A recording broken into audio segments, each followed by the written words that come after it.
Hello guys, welcome back to a new video. Camping করেছি অনেক দিন হলো, তাই ইচ্ছা হলো যে আজকে আমার বাড়ির ছাদে ক্যাম্পিং করব। আর বাড়ির ছাদে ক্যাম্পিং করা এমন কিছু টাফ বিষয় নয়, তবে এর মধ্যে সবচেয়ে ইন্টারেস্টিং জিনিস হলো ক্যাম্পিংয়ে কি রান্না করব। তো আজকে চিকেন তন্দুরি করব ক্যাম্পিংয়ে। তো প্রথমেই আগে আমাকে ক্যাম্প সেট আপ করতে হবে, আর ক্যাম্পিং স্টাইলেই আজকে চিকেন তন্দুরি হবে গ্যাস ওভেনের মধ্যে। তো এখানে আমি কোনো কাঠ অথবা কয়লা ইউজ করছি না, ক্যাম্পিংয়ের যে গ্যাস এবং ওভেন সেটার মাধ্যমেই চিকেন তন্দুরি হবে। তো তার জন্য প্রথমে আগে আমাকে চিকেন কিনে আনতে হবে এবং সেটাকে তন্দুরি করবার আগে ম্যারিনেট করে রাখতে হবে। তো মিনিমাম তো 2 ঘন্টা টাইম লাগবে এর জন্য। তো সেটা একটু পরেই করব, আর তার আগে ক্যাম্পিং সেট আপটা তো দরকার।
মাংসের দোকানে এসেছি, দোকানে কি খুঁজে পাচ্ছি না। মাংস নিয়ে চলে এসেছি, আর মাংসটা নিয়ে আসার পরে প্রথমে আদা আর লেবুর রস দিয়ে 1 ঘন্টা এটাকে মাখিয়ে রেখে দেবো। তারপরে বাকি সমস্ত কিছু ইনগ্রেডিয়েন্ট মেশাবো এর সঙ্গে। তো মাংস যতক্ষণে ম্যারিনেট হচ্ছে হোক, আর ততক্ষণে আমি একটুখানি চা বানিয়ে নেবো। আর এই ফার্স্ট টাইম ক্যাম্পিং স্টাইলে আমি তন্দুরি চিকেন তৈরি করতে চলেছি, আর তার জন্য স্পেশাল এই দুটো জিনিস আমি কিনেছি। এই দুটো জিনিসের সঙ্গে আর একটা এরকম ব্রাশ কিনেছি। তো এই ব্রাশটা হিটেতেও ইউজ করা যায়, তো সেই কারণে এটা নেওয়া। আজকে এটা শুভ উদ্বোধন হবে এই ভিডিওর মাধ্যমে। তো কেমন হবে জানি না, ভালো খারাপ যাই হোক সেটা তোমাদের সঙ্গে শেয়ার করব। তো আপাতত এগুলো সাইডে থাক, শুরু করব আমার চা তৈরির প্রসেস।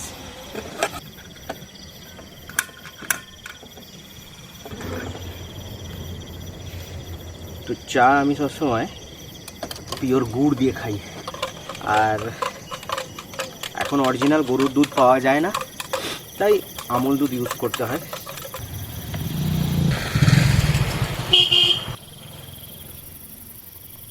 ফাঁকা জায়গায় গ্যাস ওভেন জ্বালালে যে সমস্যাটা হয় সেটা হচ্ছে চারদিক থেকে হাওয়া লাগে, আর হাওয়া লাগার জন্য এই ফ্লেমটা ঠিকঠাকভাবে এটা গরম করতে পারে না। হাওয়া গার্ড দেওয়ার জন্য একটা ওই স্টিলের পাত পাওয়া যায়, সেই পাতগুলোকে কিনতে হবে। ক্যাম্পিং স্টাইলে বসে যাই খাওয়া হোক না কেন সেটাই দারুণ লাগে। যেমন এই চাটা, পিছন দিকে ব্যাকগ্রাউন্ডে শিয়ালের হুক্কা হুয়া আওয়াজ, আর তার সঙ্গে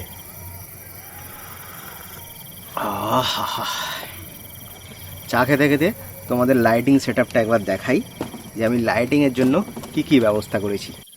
তো ক্যাম্পের সামনেই এখানে টেবিল আর চেয়ারটা রেখেছি, আর ঠিক দূরেতেই একটা রিং লাইট, এবং এখানে একটা লাইট, এবং এখানে একটা লাইট। তো এইভাবেই রেখেছি। এই রিং লাইটটা এই টেবিল থেকে একটু ডিস্টেন্সে রেখেছি, আর এটাকে একটু ওয়ার্মে রেখেছি, আর সেই সঙ্গে এই দুটোকে মোটামুটি 5-7 ফুট ডিস্টেন্সে রাখা আছে। মানে ওইটা হচ্ছে সামনে, আর এটা হচ্ছে পিছনের দিকে একটু সাইড করে। আর দেখতেই পাচ্ছ প্রচুর পোকা উড়ছে, আর এই পোকা উড়ার জন্য রান্না করতে একটু হলেও অসুবিধা হবে।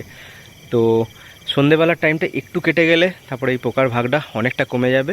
আজকে ঠান্ডাটা তুলনামূলকভাবে একটু কম আছে, আর সেই কারণে খুব একটা এখনও পর্যন্ত অসুবিধা হচ্ছে না। তো এই লাইটিং সেটআপটাই আপাতত আমি করেছি, কারণ রাত্রিবেলা শ্যুটিং করতে গেলে একটুখানি হলেও সমস্যা হয়। যেহেতু বাড়িতে করছি, শ্যুটিংটা তো একটু ভালো করে করা যেতেই পারে। তো জঙ্গলে বা পাহাড়ে ক্যাম্পিং করতে গেলে এত হয়তো লাইটের ফেসিলিটি পাবো না, একটা বাল্বেই আমাকে কাজ চালাতে হবে, পাওয়ার ব্যাঙ্ক আমাকে বাঁচিয়ে বাঁচিয়ে চলতে হবে, কারণ সেই পাওয়ার ব্যাঙ্কে আমাকে মোবাইল চার্জ দিতে হবে, আবার একটা পাওয়ার ব্যাঙ্কে আমার একটা লাইট মোটামুটি 4 থেকে 5 ঘন্টা মতো চলে। তো চিকেনটা 1 ঘন্টা রাখা ছিল। তো এরপরে চিকেনের মধ্যে দই, ধনে গুঁড়ো, জিরে গুঁড়ো, ধনে পাতা, লঙ্কাটাকে একসঙ্গেই বেঁটে ধনে পাতার সঙ্গে দিয়ে দিয়েছি, হলুদ, সেই সঙ্গে একটুখানি গরম মশলা আর একটুখানি কাবাব মশলা।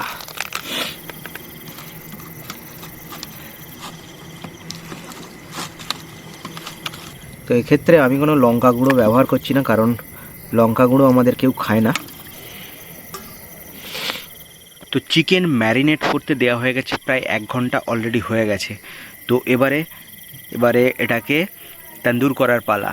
তো তন্দুর কাঠকয়লা অথবা কয়লা দিয়ে করলে সবচেয়ে ভালো ফ্লেভার হয়, কিন্তু আমি যেহেতু ক্যাম্পিং স্টাইলে করছি সেহেতু আমাকে গ্যাস ওভেনেই করতে হবে। তো আমি গ্যাস ওভেনটা কীভাবে সাজিয়েছি সেটা একবার দেখো। তো এখানে ইঁট দিয়ে ঘিরে এটাকে জ্বালিয়েছি। তো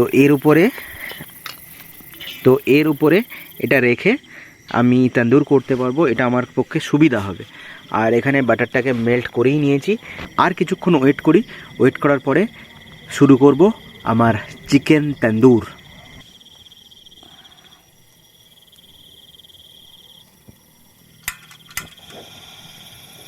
এবারেই হচ্ছে চিকেন দেওয়ার পালা।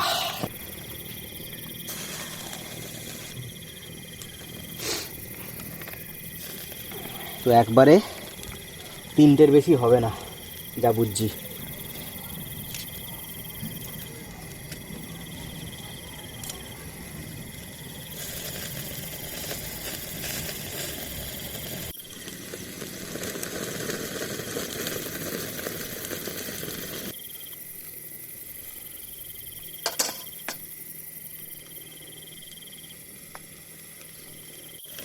তো এটা আমার ফার্স্ট টাইম, একটুখানি মনে হচ্ছে ভুল ত্রুটি হচ্ছে, প্রপারলি হয়তো হচ্ছে না, তো বুঝে উঠতে পারছি না।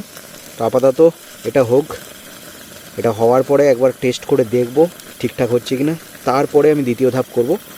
আর এটা যদি আমার প্রপারলি না হয় তাহলেও আমার প্ল্যান বি আছে। তো একটা চিকেন হয়েছে, তো চিকেনটাকে জাস্ট দেখব, একটা চিকেন হয়েছে আর চিকেনটাকে জাস্ট দেখব, বেশ সফটই লাগছে বলে মনে হচ্ছে। এই যে মাংস ছেড়ে যাচ্ছে, তো এটাকে আগে দেখব টেস্ট করে কীরকম লাগছে। হবে মোটামুটি, বাইরের অংশটা দারুণ টেস্ট লাগছে।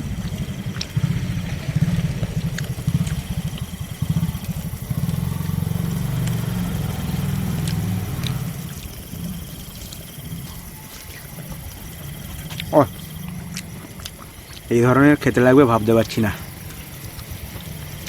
দারুণ, পুরো ওয়াইল্ডভাবে যেরকমভাবে খায় ঠিক সেরকম।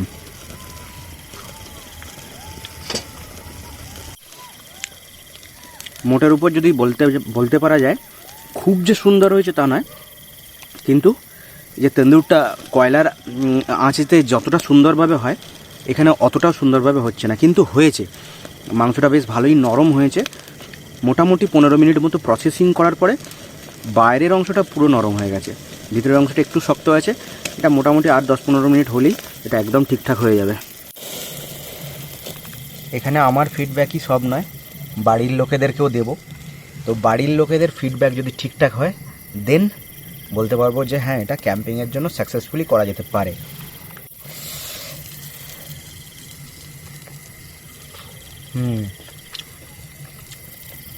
এবারে ভিতর পর্যন্ত কুক হয়েছে।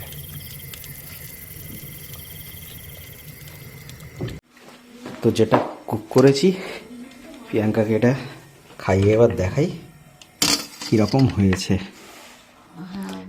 জাস্ট টেস্ট করে দেখো। আরে ভাঙো ভালো করে। রেশমি কাবাব শক্ত তো গো। আর তুই কামড়ে খাও। কামড়াচ্ছে তোমার কি কি শক্ত মনে হচ্ছে? না তাহলে বকছো কেন? এখন খেয়ে ফেলে রুটি দিয়ে কি খাবো? এটা রুটি দিয়ে খাবার জন্য? হুম, ঠান্ডা হয়ে যাবে তো, ঠান্ডা হলে খেতে পারবে না। তাই সবাইকে একটা একটা করে দিদা। কি মনে হচ্ছে খেতে পারবে? আমার তো ভালোই লাগছে। হ্যাঁ, হুম, প্রিয়াঙ্কা বলছে ভালো লাগছে। তো এবারে হচ্ছে ফাইনাল টাচ। তো এর সঙ্গে স্যালাড আর একটু লেবুর রস দিয়ে এটা ফিনিশিং হবে।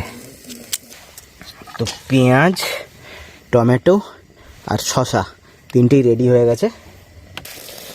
এখান থেকে মাংসগুলো ছেড়ে ছেড়ে চলে যাচ্ছে, তার মানে এটা সুন্দরভাবে কুক হয়েছে।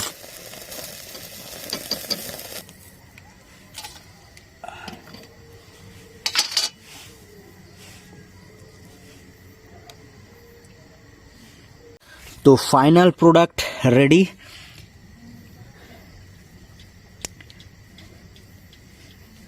তো আজকের মেহনত পুরো রেডি। তো দেখতেই পাচ্ছ চিকেন তন্দুরি। অনেক মেহনত লেগেছে করতে, মেহনত করে ভিডিও বানিয়েছি। ক্যাম্পিং এমনিতেই একটা টাফ জিনিস, সেই সঙ্গে ক্যাম্পিংয়ের ভিডিওগ্রাফি করা আরও টাফ, আর ভিডিওগ্রাফির সঙ্গে সঙ্গে রান্না করা আরও টাফ। তো এত কিছু চ্যালেঞ্জ নিয়েও আজকের ভিডিওটা বানিয়েছি, কষ্ট করে ভিডিওটা বানিয়েছি। তো কেমন লাগলো অবশ্যই কমেন্ট করে জানিও। আর এটা এবার খেয়ে দেখা যাক কেমন খেতে হয়েছে। হুম হুম হুম ও অসাধারণ।